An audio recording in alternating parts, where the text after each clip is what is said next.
Welcome, everyone, to Fantasy Foresight, the podcast. We're your hosts and co-founders of FantasyForesight.com, coming to you from the Rambo Fixture Company studios. I'm Ben. And I'm Jay.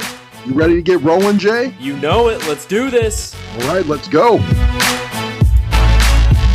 Welcome in, everyone. It is Thursday, May 7th, and we've got another great ADP study episode for you with our guy, the Foresight Encyclopedia. And tonight, we've got the all-important running backs to dive into. And once again, Fantasy Foresight, the podcast, is live. How you doing tonight, Jay? Ben, I am great. Glad to be here. Tonight we get to tackle or try to tackle the elusive RBs of the NFL. Last week was great with the quarterbacks. Tonight we really get into the meat.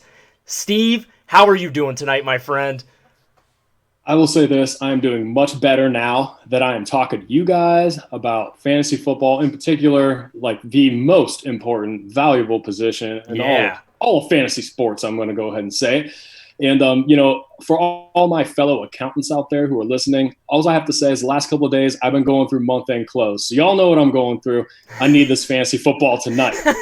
Looking forward to it. I need this. Absolutely. Yeah, no doubt. And Jay, ever since our episode last week and the shout-out on Golic and Wingo and the personalized video from ESPN Stefania Bell, we have got some encouraging updates to make on the PPE donation front, don't we? Just when you thought momentum was starting to slip away, we get some great donations in. We have crossed over the $6,000 barrier in donations. Who would have thought when we started this a month ago that we'd be crossing over $6,000 in donations? So very exciting. We're going to get to help out some more healthcare workers. We've gotten requests for gowns, masks, sanitizers, you name it. So your hard-earned dollars that you are generous enough to share with us is allowing us to help out people on the front lines. So thank you. Very exciting, Ben, and almost as exciting as starting this episode, my brother. Let's go.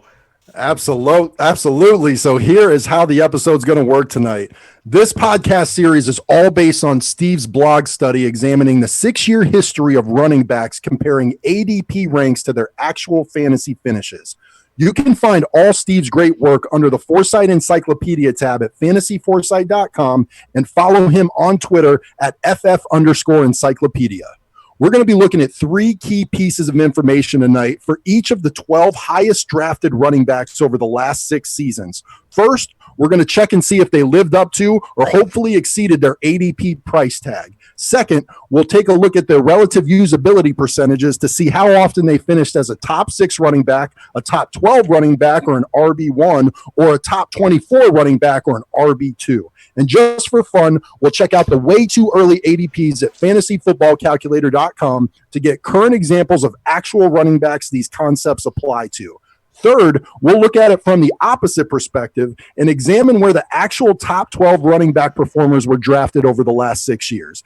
After analyzing all that data together, we'll identify the points in the draft with the highest running back upside, the safest floor, and the best draft points to target RB1 production in your upcoming draft this season.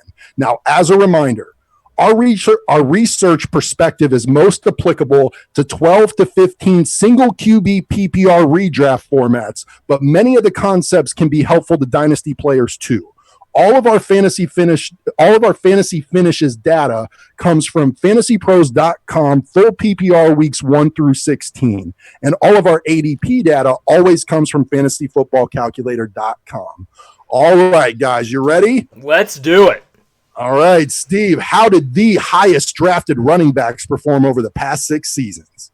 Oh, Benny, you got me all excited right there. Before I jump into that, though, I do want to just let our listeners know, when I did do this study, I broke it down into 3 categorizations, really. Did a player provide a proper return on investment relative to their draft price?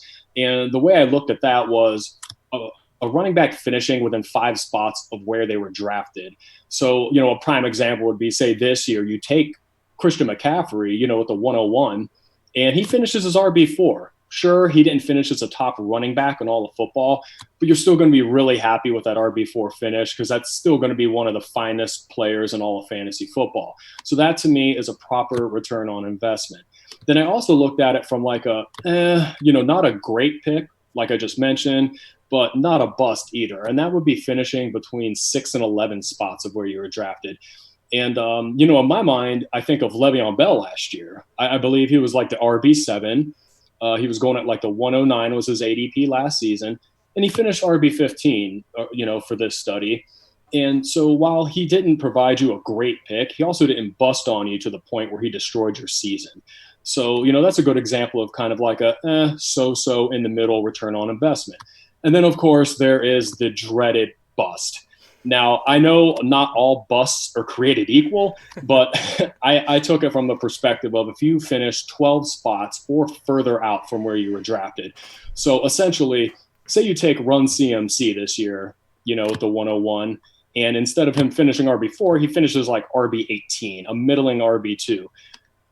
I'm sorry, but to me, that's a bust. If you're drafting at the 101, guys, you don't draft again until what, like the late second round. Yeah. You have to capitalize on that pick. So that's going to destroy your fantasy season.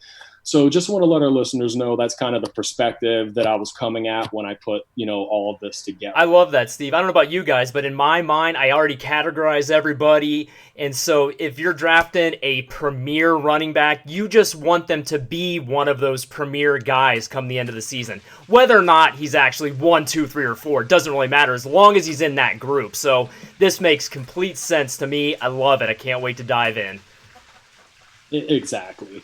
So without further ado, here we go. The ADP RB1 in 2019, none other than Saquon Barkley. And you know what? He finished as RB12, so right on the cusp of what we would consider a bust. And if you guys remember, he came out gangbusters the first 2 weeks last year, back-to-back 100-yard games, and then they were playing Tampa, I believe, and he had the high ankle sprain, I think he missed a total of 4 games if you include the Tampa game. But even when he came back, he struggled for a bit. And I think his saving grace that kept him from being an absolute bust last year was he went bonkers in weeks 15 and 16 and had monster games, won people fantasy titles, and literally helped creep himself into the low-end RB1 conversation. So now I'm going to go ahead, just like I did with quarterbacks last week. I'll just work back 2018 to 2014 and give you the finishes. So out of the ADP RB1, we've seen an RB2 finish, RB 109, disclaimer, David Johnson missed 15 and a half games after the dislocated wrist. RB1 after that, RB2, and RB12. So kind of summarizing all that out of that position, especially if you throw David Johnson out as kind of like an outlier because that finish is so low, you actually are averaging an RB6 overall finish out of that top spot. And half the time in the last 6 years, you've gotten, an elite return on your investment. So, that's what you're dealing with when you're investing that top pick in your, RB1 right there. Yeah, that is not bad. When you take a look back or when you think back to the quarterback study, that number 1 overall position was very boomer bust. But in the running back spot, I love that consistency. 50% of the time, you're finishing within 6 spots of where you draft that player. You're getting a top 6 player with the number 1 overall running back.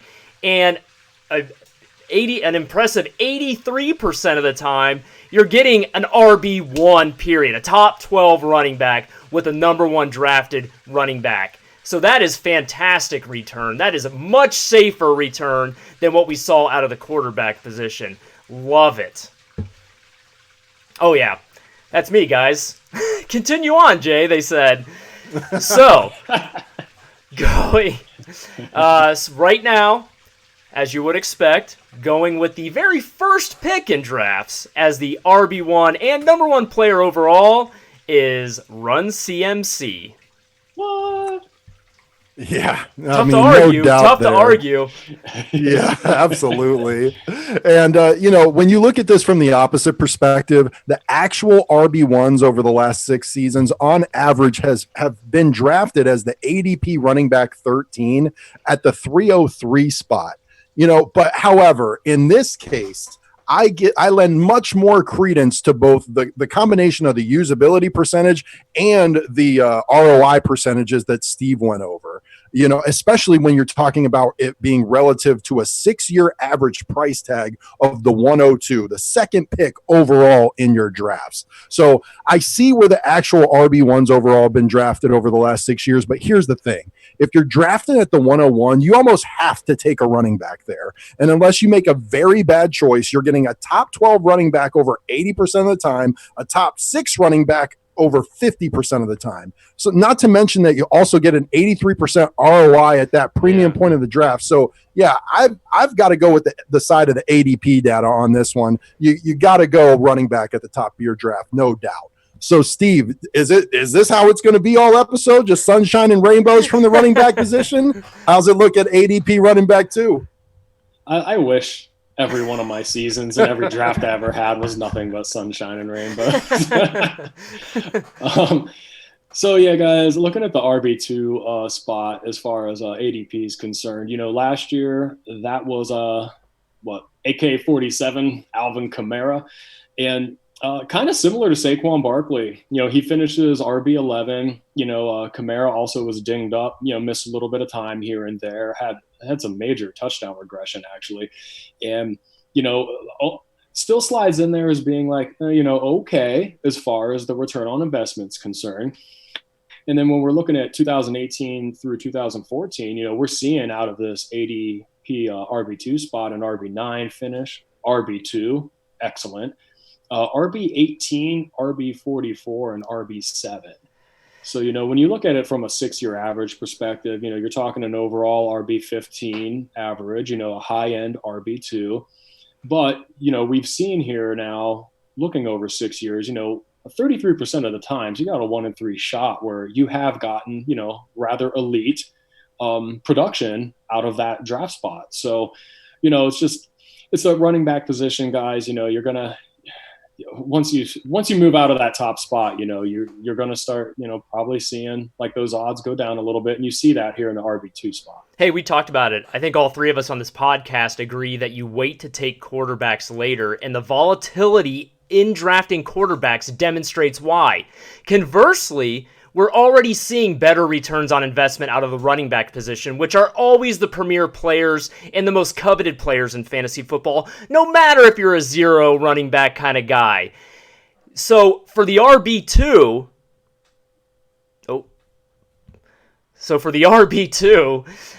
already 33% of the time you're getting a top 6 running back at that spot. And 66% of the time, you're getting a top 12 running back. So you're getting a bankable RB1 more often than not with the RB2 in drafts. This season, that player is going number 2 overall in drafts at the 102 mark, and that is none other than Saquon Barkley. Yeah, and when you look at it from the opposite perspective, over the last 6 seasons, the actual RB2s at the end of the year were drafted on average as the ADP RB4. So I think that lines up with what we have seen over the last 6 years where, 66% of the time, 2/3 of the time, you're getting an okay ROI. And at that same rate, you're getting RB1 production. You're not getting as high of a ceiling like you are with that first ADP RB1, but with ADP RB2, you are getting a little bit more of a secure RB1 floor. So again, it's very simple. The top end of your drafts, you definitely have to go running back and make the right call. So Steve, so far I like what I've heard out of RB1 and RB2. How's it look for ADP RB3? Once again, really solid. And when you consider, we're talking about the running back position and really, really, really high draft capital, it's not entirely surprising. You look last season, Christian McCaffrey was our ADP RB3 going at the 103. And obviously I don't even need to talk about the season he had. And you guys know personally why it pains me a little bit. But at any rate, moving from 2018 to 14, I should say in 2018, that was Le'Veon Bell was the 103. So we're going to go ahead because he didn't even play and he held out. Like, it is what it is, but he didn't play. So we're going to kind of disregard him as far as looking at the 6-year average and everything.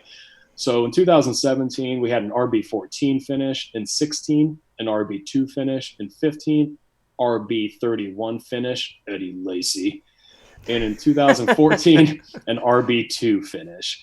So overall, an RB10, so a low-end RB1 finish on average out of this draft position. And half the time, again, elite productivity, where we've seen these running backs either finish as the top back or the number 2 running back in all fantasy. And, you kind of have to like those odds at a 50-50 coin flip coming out of that draft spot. Love it.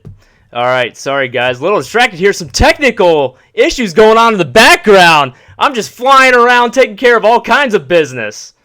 All right, RB3. So what you're telling me, Steve, is 50% of the time with the RB3 spot in drafts, I am getting a top 6, or a running back within 6 spaces of that. So still a No, you had it right the first time. A top you're getting 6, you're right. Yeah. Running back. A top 6 running back in drafts. And unfortunately, that's about where it ends. About 50% of the time, I'm getting a top 12 running back as well. So a little bit more of a dicey proposition than what we saw out of the top 2 drafted running backs. And who is going to give us a little bit more of a dicey proposition this season at the RB3 spot, going with the 5th overall selection in drafts at the 105, is Alvin Kamara. Say it ain't so. What's that? Say it ain't so.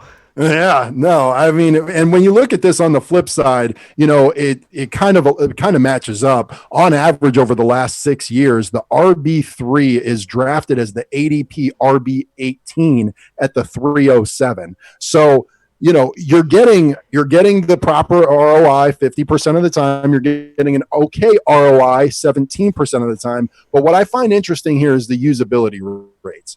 50% of the time, you're getting elite top 6 performance. But then a third of the time you're getting a bust. So it's starting to, the risk reward is really starting to show up more, because 0% of the time are you getting a top 12. You're either getting a top 6 or you're busting pretty much. So we're getting to the point where it's more and more crucial that you pick the right one, because it's a lot easier to nail the super obvious bell cow stud running backs every year. All right, Steve. We're dropping off a cliff a little bit. Is that trend going to continue for running back 4? Yeah, and you're right, Ben. And I love the point that you just made, because, something that I kind of roll my eyes at every single season when I'm listening to some other sources when it comes to, the ADP top, 10 players, period, right? Like the big hitters.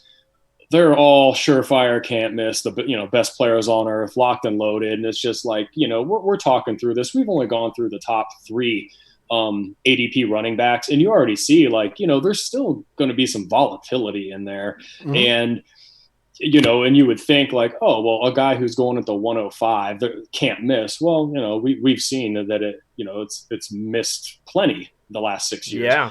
And, now I'm going to go over the ADP RB4, and it's going to be a little bit worse than that. So, oh boy. Last year that was Ezekiel Elliott, and he was going at the 104. He returned nicely. RB5 season. Anyone that had Zeke on their team last year, they were happy about it. The season before that, it's actually Zeke's spot too at the RB5. I mean, it's just mirror images of each other. Now, without Ezekiel Elliott being drafted in that spot, well, things are a little bit different. In 2017, Devontae Freeman, RB15. 2016, we see an RB16. 2015, an RB49 finish. Ouch. And then in 2014, RB123 finish. Ouch. Adrian Peterson didn't really participate much that year. So, but overall, you're looking at that an RB36 overall finish. That's a tremendous bust when you're the 4th running back off the board. And outside of Ezekiel Elliott, the last 2 years, there's been one time, 17% of the time, you've gotten like an okay return on your investment. Otherwise, it's just been straight up busts. And a couple of those busts have been like the worst kind of busts, like unusable busts. All right, let me try to save the day here, because this is getting a little bit gross. with the RB4 spot, because we're only getting a top 6 return 33% of the time, and that's it as far as we go in the top 12 even. You're not getting any more chances of finishing in the top 12 than that. So it's a little bit gross. It's a little bit like the quarterbacks of what we saw last time, a little bit more risk. However, this season, going in the RB4 spot for the 3rd consecutive season is Zeke Elliott. In the previous 2 seasons, where we're actually trending in a better direction out of the RB4 spot, were both Zeke RB5 finishes. Can he do it for a 3rd straight season and start bringing this spot back in drafts? Number one, he can do that. But number two, he is going to flip-flop with AK-47 Alvin Kamara before draft season comes around. Mark my words about that. To back up everything that you guys have examined so far, the actual running back 4s over the last 6 years have been drafted on average as the ADP running back 19. Wow. All right. Wow. So when you're telling me that 2/3 of the time I'm either getting an RB2 or a bust for on average at a 106 price tag, this is absolutely a spot where you want to shy away from the running back. Ben, let me jump in real quick. That's a great point. If you look at the last couple seasons where the RB4 was going in drafts, they were going at 104 and 105 in drafts. This season, they're going 107. So you're seeing some more wide receivers creep in above the RB4, and it's probably for that very reason. Yeah, absolutely. And that's what we hope so after the result of these podcast series. That's right. That's right. All right, Steve-O. Man, I'm really hoping that it's starting to look up at ADP RB5. Yeah, fellas. Well, the RB5 spot, very, very hit and miss over the course of this 6-year study. And we'll just start right with James Conner last season. He's our ADP RB5. He was going at the 107. And, if you go to fancyforesight.com and read the blog post I put up, you'll see that last year was actually, out of the 6-year study, the most favorable when it came to, the lowest bust rate, the most getting a proper return out of your investment in the whole 6-year study. But the next 2 guys on this list are kind of like the stains, so to speak, of the early ADP running backs. And because James Conner finished RB31, and he was just, a poor guy couldn't stay healthy, Yeah. So James Conner last season finishes RB31. Now in 2018 and 17, out of the ADP RB5 spot, we saw an RB4, an RB7 finish. So, phenomenal. 2016 and 15, RB118, RB55. So extreme busts right there. Yeah. And then 2014, an RB6 finish. So, you look at that, 3 times have been, pretty horrific busts, like season tanking busts. And then 3 times, elite production. So, 50% of the time, you have a fantastic return on investment. But outside of that, it's been ouchy. It's a little bit of a bounce back, just like we just bounced back from drifting off into space, apparently. But yeah, you're getting a 50% return. 17% of the time 33% of the time you're finishing in the top 6, which is a great return. And then 50% of the time you're finishing in the top 12 overall out of that spot. So again, it's better out of the RB5 than what we saw in the RB4. It's still a 50-50 proposition though. And this year going in that spot with the 11th pick in 12-team drafts is Nick Chubb. Nick Chubb, baby. This season, it's on. I'll tell you what, man. If that's not appropriate, I don't know what is. 50-50. Do or die time. It's time to make it or break it, Browns. It's time to go. So let's hope he's on the right side of that 50. Yeah, I'll roll my dice on Nick Chubb all day. And when you look at the actual running back 5s where they were drafted over the last 6 seasons, their average price tag was ADP running back 9. So now we are seeing 50-50 rates here in both ROI and usability. Actual RB5s do tend to be drafted a little later, but this is another spot where I'm either going with a running back that I have a great deal of confidence in, or I'm shifting over to the wide receiver position. So, Steve, we're starting to trend upward a little bit. Does that trend continue with the ADP RB6? Yeah, it's funny you mention that because I swear the RB6 draft spot, it's almost identical to the RB5 spot. We just flip flop some different years, right? So, last year David Johnson was our ADP RB6, and injuries in and out of the lineup, in and out of the doghouse for the Arizona Cardinals.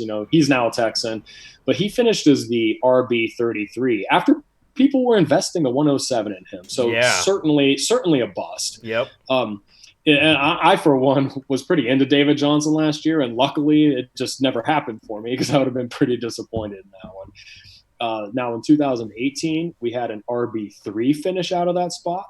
2017, an RB5 finish. The year before that, an RB3 finish.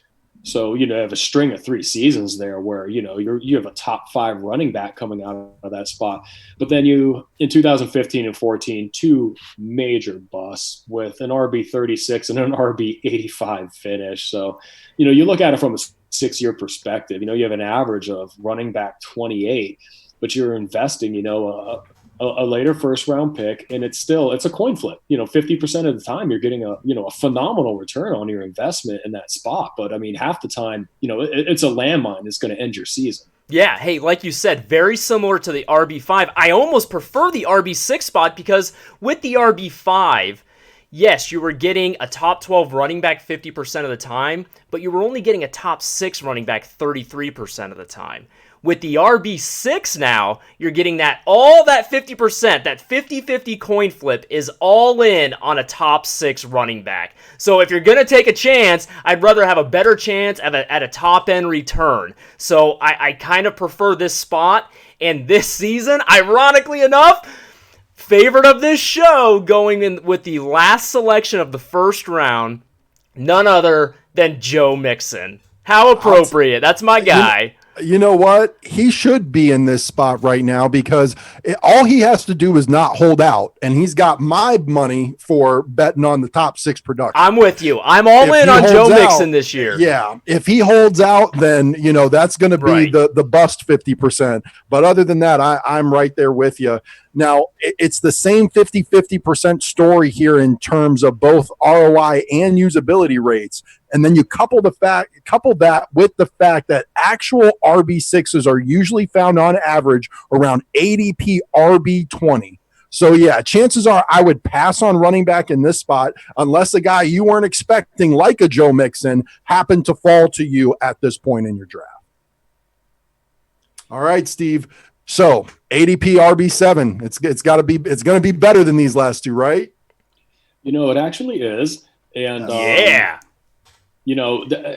last year in 2019, this was actually like the spot where you saw, I think it was like the break on the 2nd to 3rd tier. And, you had Le'Veon Bell going as the RB7, ADP of 109. And, as I said, kind of in the little intro before we got started, finished RB15. Not what you had envisioned when you drafted him, but he certainly didn't, drive a stake through the heart of your season or anything like that. So, you're okay with that pick. Now in 2018, Melvin Gordon finished RB7. The year prior to that, the Jay Ajayi experience, he finished RB31. But then the 3 years prior to that, guys, we have an RB6, RB10, RB3 finish. Yeah, nice. So, from a from a 6-year average, you have an RB12 finish. So a guy who's finishing is an RB1, and the average draft price over 6 years has been, you can look at it like a back end first round, early second round type pick. So, that makes that look like a pretty favorable spot. And I just want to throw in there, when I look at the names and just some of my recall of stats and stuff, it's like a lot of these guys that were in the tiers that they were going in, they kind of they weren't sexy picks, but they were solid picks. And I think that's reflected in the finishes that we see in the last 6 years out of some of these guys. Well said. That's exactly what the RB7 is in my mind. You're getting some tremendous value there. A third of the time, you're getting a top 6 finishing running back out of the RB7 spot. A third of the time, you're getting a top 12 running back. Very safe. You're getting an RB1, which is what you need in that spot. And then another 17% of the time, you're still getting at least a serviceable RB2, a top 24 running back. So a whopping 84% of the time, you're getting an RB24 or better out of that RB7 spot. Only 17% of the time are you busting out of that position. I like that. That's a nice warm safety blanket with a little bit of upside. That's great. So who is that this year? Right now, going with the very first pick in the second round of drafts is Leonard Fournette. Wow, interesting. A little undervalued, I think, at this point in the offseason, Mr. Leonard Fournette, but we'll see how that pans out as we get closer to the season. When you look at this from the opposite perspective and take a look at where the actual running back sevens were drafted over the last 6 seasons, their average draft position was ADP Rb 14 at the 306. But you know what? We're back on running backs, man, with the combo of that 80+% ROI and getting a top 12 running back or better 2/3 of the time. This is definitely a good spot to begin targeting running backs again. So if you got some good running backs early on and then in a couple later rounds after that, you went right wide receiver, this is a good time to get back on that running back train. Absolutely. If only you weren't paying the ADP on average of 201. So, it's all relative. What I'm saying is, as far as the ADP running backs go, it seems like, if you can't get the top end couple of guys, it's probably good to wait a little bit until you get to this ADP RB7 spot. Yeah, exactly. Once you have those first couple of tiers go, and it's like, okay, well, I can get a top tier wide receiver, and then say at that 112 spot, and then boom, right there at the 201, just, reload. So, I like it. It's a good strategy. How's the ADP RB8 looking for us? All right. So our guy, Nick Chubb, was the RB8 in drafts last year, going at the 112. And as we know, he did have a rather phenomenal year. Obviously trailed off a little bit with the emergence of Kareem Hunt, and that's certainly going to be an interesting situation to monitor this year. But he finished RB8. You really couldn't complain about pulling the trigger on Chubb at that point in time. I'm sure a lot of people that did just what we talked about, Ben. They followed that pickup probably with maybe like a Kelsey or an elite receiver to start the second round. So good start to your team last season. Now, the year before that, we had an RB 39 finish. Before that, RB 17. Before that, RB 111. Before that, RB 24. And Beast Mode back in 2014 finished RB 4. So, man, besides Marshawn Lynch and Nick Chubb kind of bookending this 6-year study at this spot, it doesn't look too good, guys. Over a 6-year average, it's an RB 34 finish, and you're talking about a high-end second-round draft pick that you're spending really for 33% of the time, where you've been really happy with the outcome of your pick. And just, there was one time where you were kind of like, with DeMarco Murray in 2017. So definitely one of, so far out of the top 8 running back spots we've looked at, in my opinion, probably the saddest one so far. Yeah, I agree. And like you said, last year, Nick Chubb nailed it right on the head, going at RB8 and returning you RB8 value. That's perfection. However, that's just not the consistency out of this draft spot. What we've seen over the last 6 years, you're only getting a top 6 running back, somebody who exceeds the value, 17% of the time. You're getting another player in the top 12, 17% of the time. Really, most of your occurrences are outside the top 12. 33% of the time, you're getting a running back that finishes somewhere between 12 and 24. And another 33% of the time, you're getting somebody who finishes behind RB24, an RB3 or worse. So you're looking at 66% of the time, you're getting an RB2 or worse. I don't love that. So who is that player right now going in way too early drafts? Well, with the second pick of the second round, that is Josh Jacobs. Very surprising. Very interesting here. Like you always say, Ben, I would imagine that this guy doesn't stay in this spot because he doesn't really fit that bill, in my opinion, but we shall see. Absolutely right, Jay. And when you look at where the actual running back eights have been drafted over the past 6 seasons, on average, they're being taken as the ADP RB 27. So when you combine that information with the fact that you're only getting a proper ROI or running back one production a third of the time with an average price tag of the 202, I am absolutely looking wide receiver at this point. Yeah. All right, Steve. I'm kind of disgusted with the ADP RB8. I'm not going to lie. So I'm going to need something really strong to keep me engaged for the last couple of running backs of this episode. Yeah, man. So how's it looking for the ADP RB9? So when I did this study initially, I did not expect there would be a single ADP spot in the top 12 that didn't sustain some kind of a bust. Because, right, that's just the nature of fantasy football. And especially the running back position. Exactly. Injury, right? Yes. But the RB9 spot has had either an or a great return on investment all 6 seasons. Hey. Which is amazing. Last year, 2019, Dalvin Cook, who finished RB3, he was going that late. His ADP was 203, and of course, he had all that injury risk baked into that price. Otherwise, like for instance, this year, I'm sure he's probably going in the top. He's one of the top 5 backs off the board, but that wasn't the case last season. But 2018, RB11, 2017, RB11, 16. RB4, 15, RB17, and in 2014, RB18.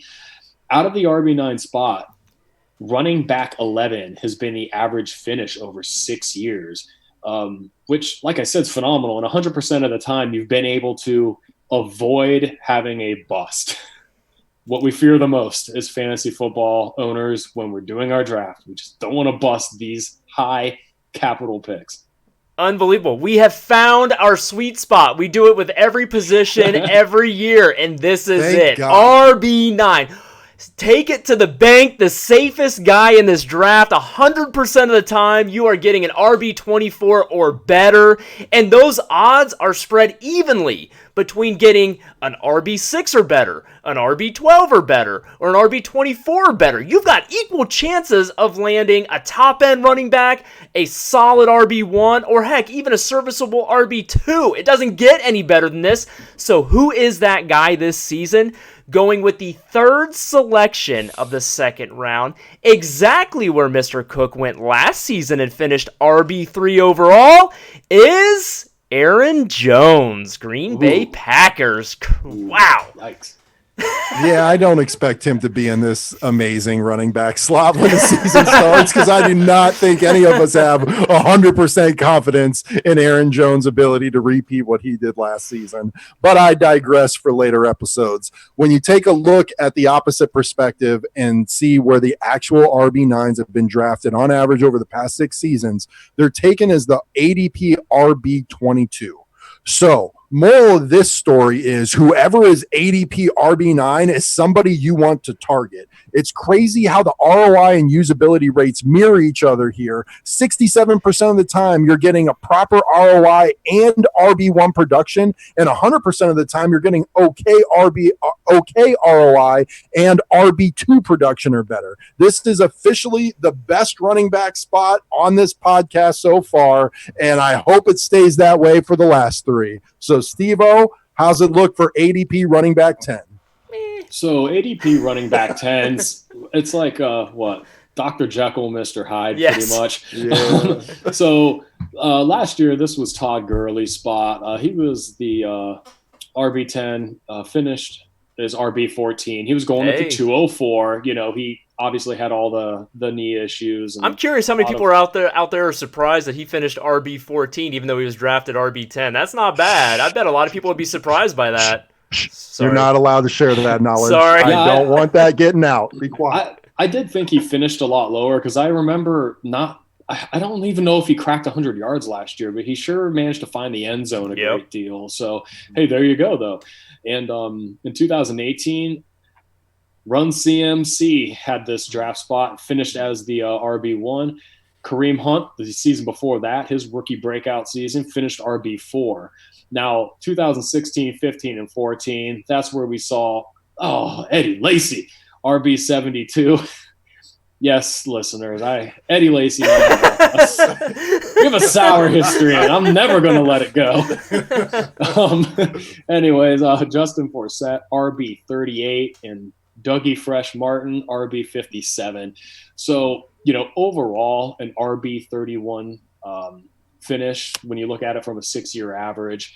And like I said, it's Dr. Jekyll, Mr. Hyde. We've seen 3 just really, really phenomenal seasons as far as your return on investment. But then the other 3 seasons prior to that were, not just, you finished 12 to 15 spots lower than where you were taken. Like, you busted big time and finished well outside of where you were taking. So, season ending type of bust. So 50-50, guys. Steve, I think I need to buy you an Eddie Lacy bobblehead doll. My only concern is that I'm going to have to ship that thing freight. So I don't know. We'll see. I'll let you know.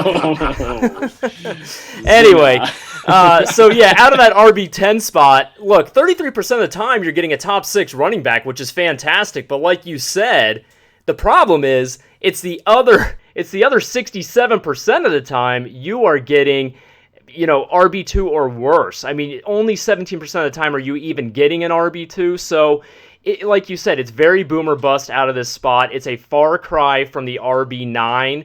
And this year, see, this is where I think it gets interesting. You've got a big 50-50 proposition. And we just talked about 2 players.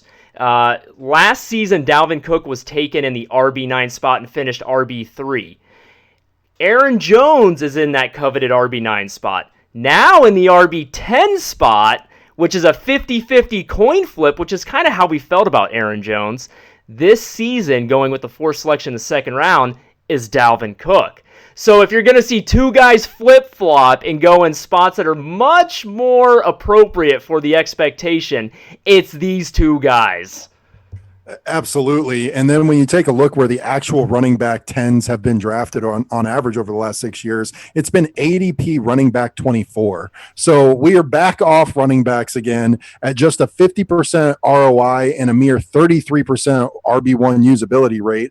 I'm not targeting an RB at this point, and it'd take a special one to slide to me here to make me change my mind. However, I will say the one saving grace about this ADP RB10 is if you just look at this through the lens over the last 3 years, it's been outstanding. Yeah. So, all of these trends you keep in mind in relativity. By the end of the podcast series, you get to understand the overarching draft concepts a little bit better. But I did find it interesting that at a spot that we really don't view that well, the last 3 guys have all given you an excellent ROI. So, and I find it interesting too. 2 of those guys were very young in their careers, and you've got a guy in Josh Jacobs going 1 spot ahead of this currently in drafts. So if he falls into that spot, much more appropriate. You're looking for young guys out of that spot to give you a positive return. Absolutely. All right. Down to the last 2 for this episode. We've got ADP RB11 and ADP RB12. How's it looking for number 11, Steve? All right, fellas. Well, our ADP RB11 last year was none other than Mr. Joe Mixon himself. Hey. His ADP last year was the 206, so smack dab right in the middle of the 2nd round, and he finished RB17. So an okay return on your investment. He certainly ghosted a lot of fantasy owners early in the season, but man, did he come on strong towards the latter part of 2019. And we already talked a little bit about him, and I know you guys will definitely dive deep into Mr. Mixon come the preview podcast coming up here. So in 2018, that's where we had Dalvin Cook being drafted in this RB11 spot, and he finished RB31. So that was one of his injury-plagued seasons. Now, 2017, 16, and 15, beautiful returns on investment when you hear these finishes. Coming out of the RB11 spot, you had a running back 1 finish, running back 9 finish, running back 5 finish. So, you got to love that. And then in 2014, blast from the past name here, Andre Ellington finished as RB17, giving you, a so-so return out on your investment in that spot. So, overall, there was only one bust coming out of the RB11 spot, and half the time you got a really nice return on your investment. Yeah, I love the odds of getting a good return out of this spot, but just very interesting that the RB10s are trending in a good direction, whereas the RB11s are kind of trending in the opposite way with an RB17 and an RB31 out of this spot the last 2 seasons. However, overall from the last 6 years, we're getting a top 6 running back 33% of the time, and 50% of the time you're getting a top 12 running back. Okay, and then even better than that, 83% of the time, you're getting an RB24 or better. A safe RB2 or better, 83% of the time. Only 17% of the time are you getting a bust rate. That's pretty safe. That's pretty great value out of that RB11 spot, even though you're still paying a pretty steep price tag, as currently this season going with the 4th selection in the 2nd round. The RB11 this year right now is Derrick Henry. The man that taught me to never doubt myself ever again in fantasy football. So what I find super interesting about the ADP RB10 is that for the ADP RB11, the first time in 2 episodes in this series, we have a mirror of the ADP RB11 and the actual RB11 where they were drafted.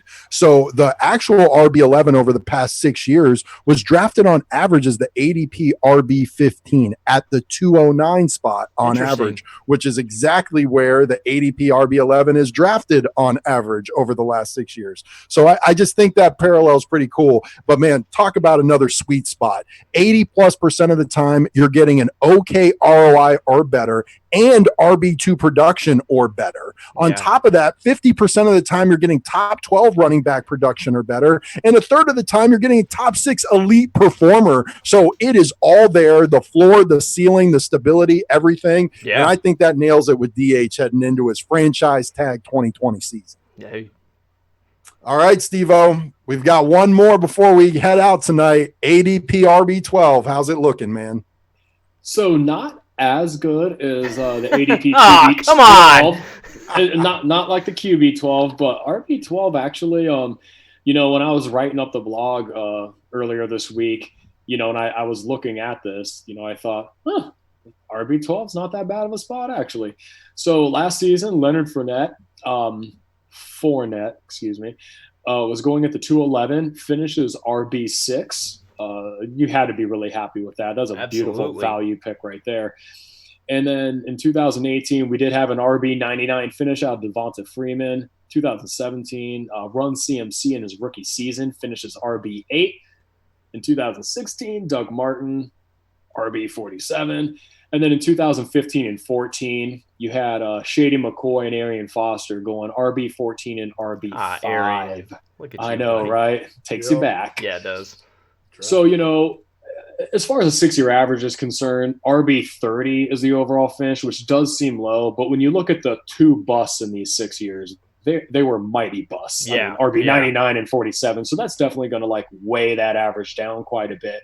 But when you do look at the finishes of RB6, RB8, RB14, RB5, out of, the guy who's going 12th off the board, some really nice values there. And overall, 67% of the time, you're getting a really nice return on your investment coming out of that RB12 spot. Yeah, I mean, I think you said it. 66% of the time, you're getting a perfectly fine return, RB2 or better. A third of the time, you're getting a top 6 running back out of the RB12 spot. I love that upside. It's a pretty safe price for me if I'm getting 67% of the time an RB2 or better out of this spot. He's a borderline. You're drafting a borderline RB1, RB2 anyways. So knowing that I'm getting that bottom level as a safety net is great. And only a third of the time are you busting. And that's a lot better than guys going in front of them. So a safe floor, some safe value. I like that. This season right now, going at the 209 mark is Melvin Gordon. Melvin, Man, I hope he stays there. Yeah, Stay there. Yeah, Thank yeah, you. Yeah, Thank you. exactly. In all of my mock drafts I've done so far this offseason, I am just astounded. He's one of the guys that is just going to break my heart, where it is fool's gold in all of the mock drafts to get him as late as you're getting him right now, because by the time the season gets here, people are going to wise up. That ADP is going to shoot through the roof. Now, when you look at the actual RB12s over the last 6 years, they were drafted on average as the ADP RB20.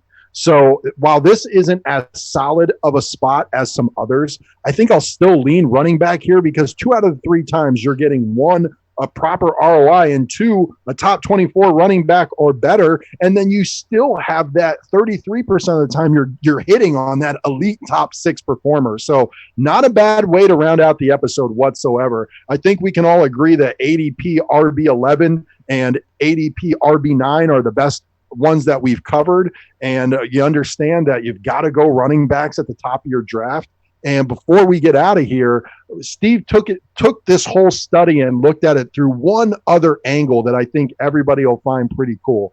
He went and looked at these guys strictly by rounds of drafts that they were selected in. So we went and looked at the bust and ROI rates for every running back drafted in the first round over the last 6 seasons, the second, the third, the fourth, and the fifth. So, Steve, what do those results look like over the last 6 seasons?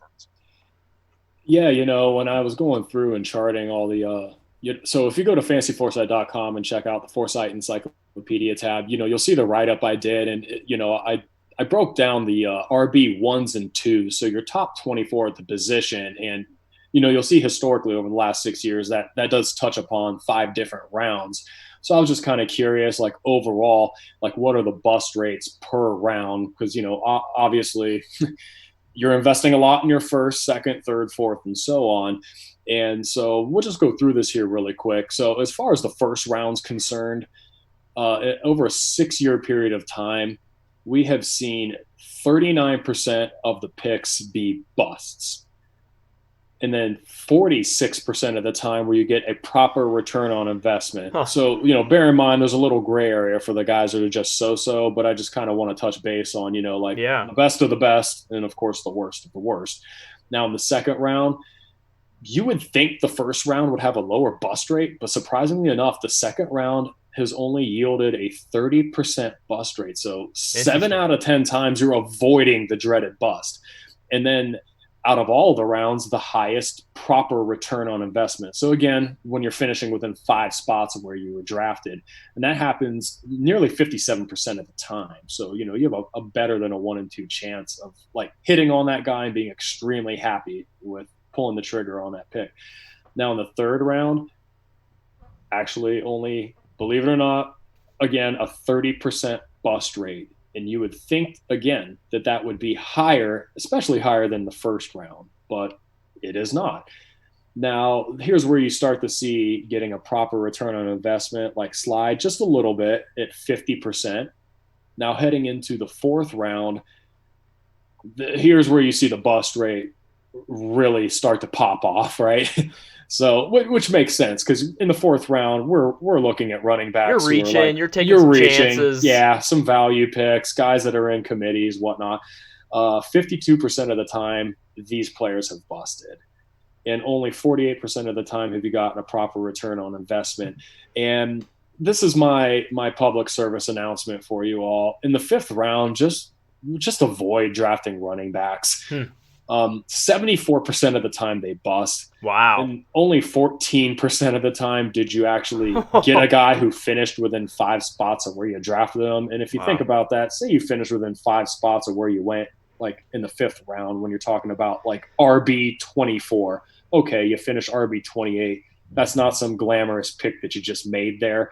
So to summarize everything, like overall, just looking at the entire study I did, 44% of the time, these running backs, if you're an ADP RB 1 or 2, you bust. And 39% of the time, these guys have provided a proper return on investment. Good info, Steve. Great info. We appreciate it. One of the things that I find most interesting about this is when you particularly look at the first 3 rounds. Obviously, at the top of your first round, that's where you're going to find probably the most stability in the first rounds. And then if you get to the point where you're drafting later in the first, that's probably where you want to start thinking about getting that high-end, reliable wide receiver, and wait until the second and third round when you're seeing a proper ROI of 57% and 50% respectively versus just a 46% in the first round. So, just again, interesting, those fourth and fifth rounds start to skew things like you said, but in the top 3 rounds, I feel like it's a pretty clear direction of what you need to do. I'll tell you what, my takeaways from this episode, guys, we've got a position here where there's high usage, there's high probability for injury, a lot of turnover in positions, a lot of split backfields. In my mind, I would have thought that all these picks were much more of a 50-50 proposition of actually a guy giving you what you invested in him every season. But it's much better than that. In fact, it's significantly better than that, and it's significantly better than the quarterbacks, guys who have the ball in their hand every down, who tend to stay healthier more and last the entire season, but their reliability of scoring better than where they're drafted is much more volatile. It's crazy to me. So now, transitioning that into our next episode, I cannot wait now. You're telling me round 5, stay away from running backs. So I'm dying to know if round 5 is where we should be going to look for solidifying wide receivers. Yeah, it'll be a really interesting episode, but guys, we made it through this one despite the ongoing technical attacks. We got it out of the way now. We're good, man. On the fly. Come on, we're good. I hope everybody stuck